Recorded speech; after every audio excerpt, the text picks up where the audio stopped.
Olá pessoal, tudo bem? Iniciamos aqui a nossa terceira videoaula da disciplina de Criminologia aplicada à segurança pública. E hoje nós vamos tratar sobre o capítulo 3 da nossa apostila e falaremos sobre o tema principal, é a teoria do etiquetamento. E teoria essa que é conhecida por outras nomenclaturas, né? Teoria da rotulação, presente e futuro, também conhecida como teoria do labeling approach, né? Uma terminologia oriunda da língua inglesa, né? Haja vista a criação dessa teoria, né? Ser americana, de origem americana. Então, trataremos sobre esse capítulo 3. Vocês viram que é um capítulo bem curto, porém de grande relevância para o nosso estudo da nossa matéria. E qual é a ideia que nós vamos tratar aqui? Primeiramente, a gente vai priorizar alguns pontos mais relevantes. Eu peço que os senhores fiquem atentos a esses pontos relevantes que nós tratarmos aqui, porque eles serão cobrados tanto em questionários futuros, como também na nossa avaliação. Inicialmente, quanto ao surgimento dessa teoria, eu bem falei há pouco, ela é uma teoria que surgiu na década de 60 nos Estados Unidos da América, ou seja, não é algo muito antigo. Ela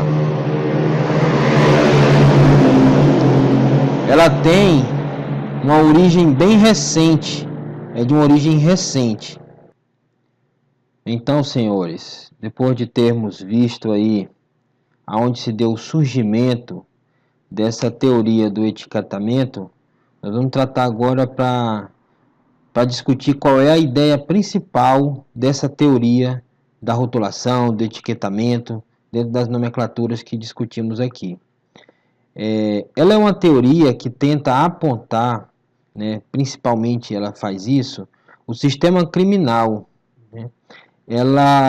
O sistema de justiça, né, penal, como culpado pelo crescimento da criminalidade. Essa é a ideia principal que essa teoria traz, apontar o sistema criminal, o sistema de justiça como sendo o culpado pelo crescimento da criminalidade. Ela traz esse apontamento. Ela ainda traz essa teoria que o sistema penal estigmatiza, rotula o criminoso. Vamos ter que entender isso aqui, né? Veja só.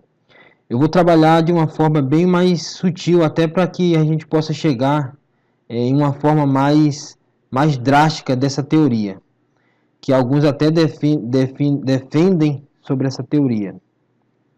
Veja bem, o que dizem esses estudiosos que trabalham essa teoria do etiquetamento?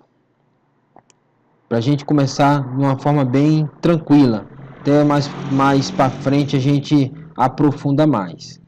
Então, assim, inicialmente eles falam que o propósito, né, o próprio sistema de justiça criminal,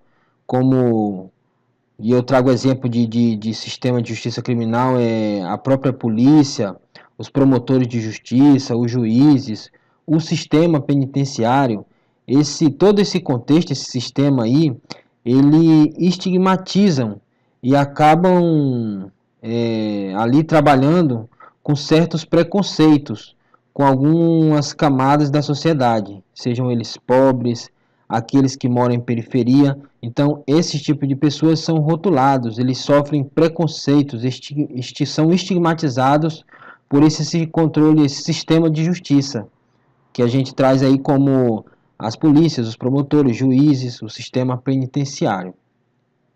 Eles falam ainda que a própria reação social que acaba estigmatizando, né, esse grupo de pessoas.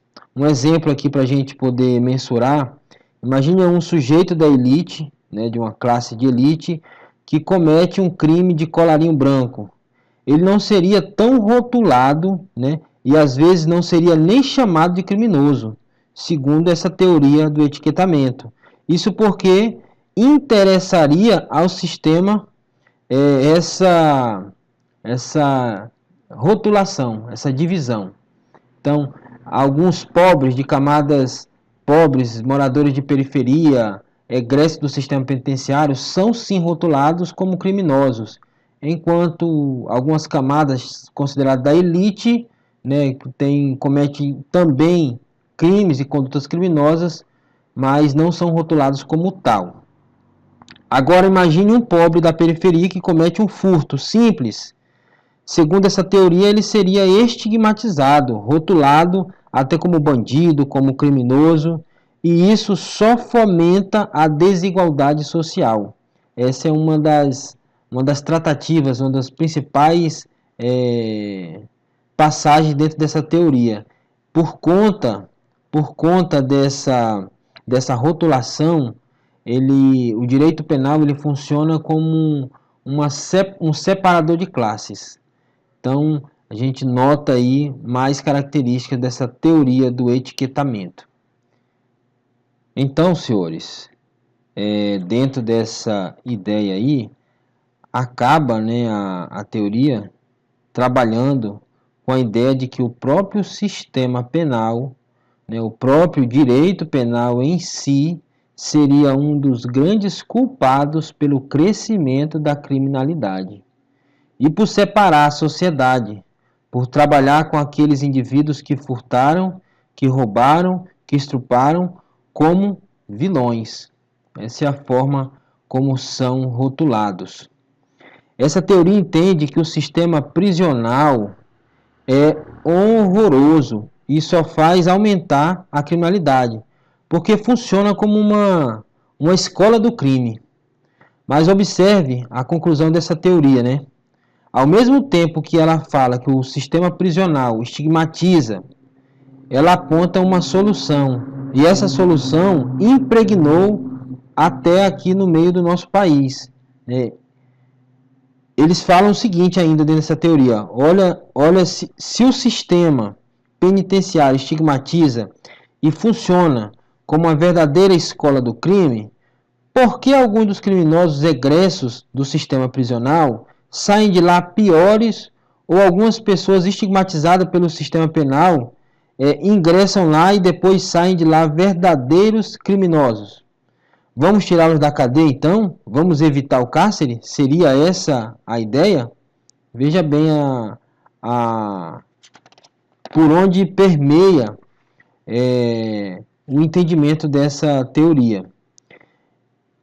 Até porque ela aponta como essa teoria da rotulação, né, ela inspirou a criação de uma lei muito aplicada hoje no nosso sistema jurídico, que é a Lei 9.099, né, do ano de 1995, conhecido como a Lei do Juizado Especial Criminal, que se mostra como uma lei com diversas instituições despenalizadoras, ou seja, tem a origem, né, a Lei 9.099, com essa ideia de despenalizar alguns crimes, ela tem uma origem dentro dessa teoria, dessa ideia da teoria do etiquetamento.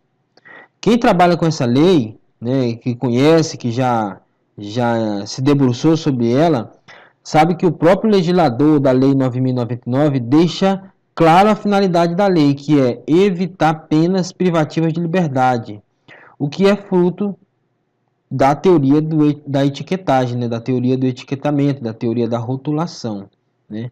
Então você vê aí que a ideia básica dessa teoria é justamente essa, de que o sistema penal existente atualmente, ele finda por rotular aquelas pessoas de classes sociais mais pobres, mais desprovidos, né?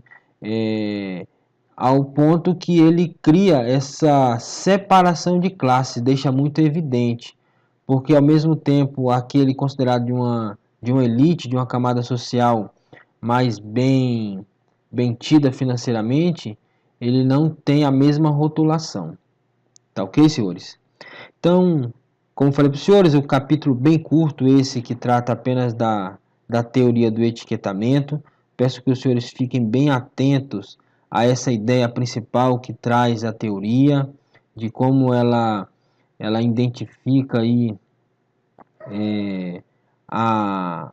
essa separação de classes, porque isso vai ser fruto aí do nosso questionário e da nossa avaliação. Tá ok, senhores? Leiam de novo o material, tá ok? Até a próxima videoaula. Tchau!